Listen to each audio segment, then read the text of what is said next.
Nesta aula, vamos apresentar um modelo básico de PT. Iremos ilustrar os principais campos de preenchimento, conforme já falamos nas aulas anteriores.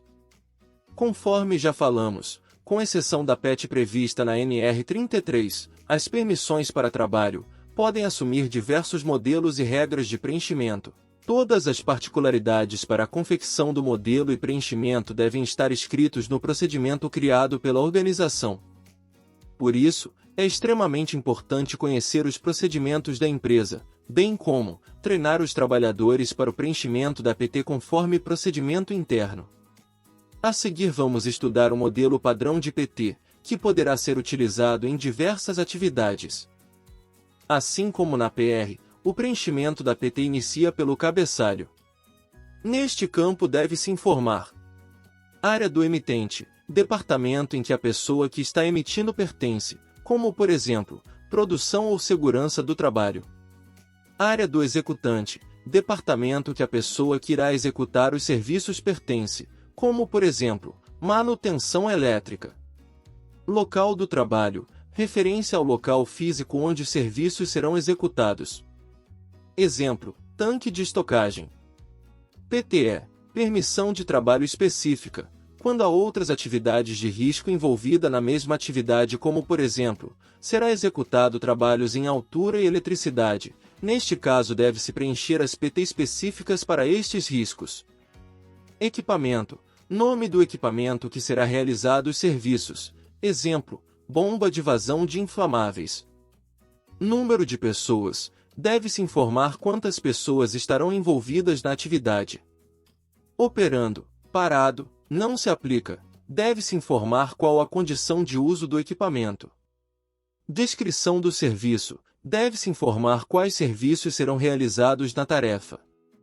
Como por exemplo, trabalhos de manutenção corretiva no sistema elétrico. Data e hora, informar a data e horário em que a PT está sendo preenchida. Tipo de serviço, deve-se informar se será realizado trabalhos a frio, a quente, etc. Lembre-se que este é apenas um modelo, em uma situação real pode haver mais ou menos itens a serem informados. A PT deve representar a realidade de cada empresa, por isso o conhecimento do procedimento é essencial. Produtos envolvidos ou próximo ao local do serviço. Este campo é extremamente importante para os trabalhos que envolvem líquidos inflamáveis. Alguns produtos reagem instantaneamente com outros. Saber quais produtos estarão presentes no local dos serviços dará aos responsáveis pela emissão da PT condições de antecipação na identificação e controle dos perigos e riscos. Identificação dos perigos e riscos. Aqui está separado por processo, acidentes típicos, agentes ocupacionais. Isso é, os riscos estão separados por perigos que podem ser direto da atividade ou riscos indireto. Vamos entender melhor. Caso o processo produtivo da empresa seja abastecimento de veículos, teremos como risco do processo produto inflamável. Caso o trabalhador precise subir no caminhão, teremos de altura que se enquadra no risco de acidentes típicos. Vale salientar que os riscos informados na PT devem estar minimamente iguais ao da APR. Quando identificado algum risco que não esteja mapeado na APR, ela deve ser revisada. Nota: para registrar as informações basta fazer um X ou qualquer outra marcação nas caixas ao lado dos nomes. Gerenciamento dos riscos, ações preventivas ou de proteção.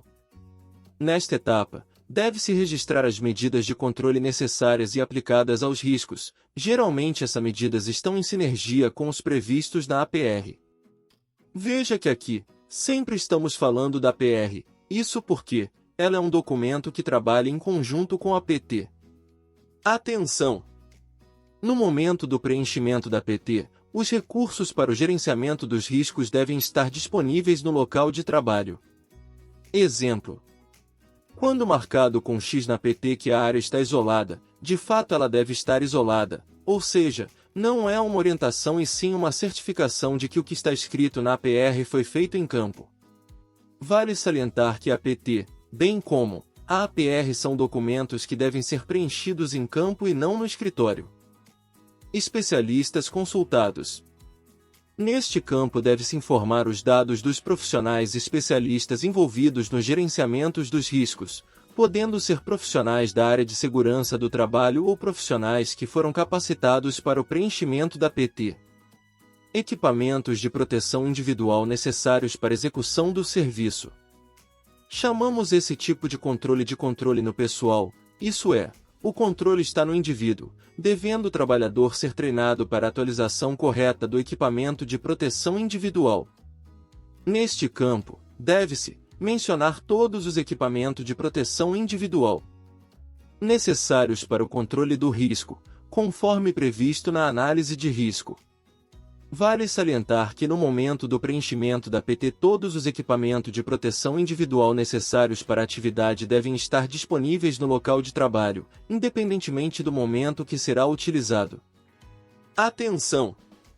O controle do risco no indivíduo não se deve ser limitado ao que se define como equipamento de proteção individual, mas sim a qualquer equipamento ou produto necessário para o controle do risco.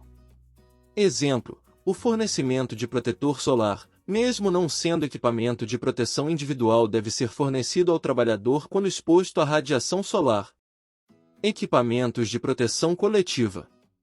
A exemplo dos equipamentos de proteção individual, os equipamentos de proteção coletiva também devem ser fornecidos conforme necessidade de mitigação dos riscos. Registro dos envolvidos. Toda PT deve ter um campo específico para a assinatura dos envolvidos. Os trabalhos só devem ser iniciados após todos terem assinado do documento.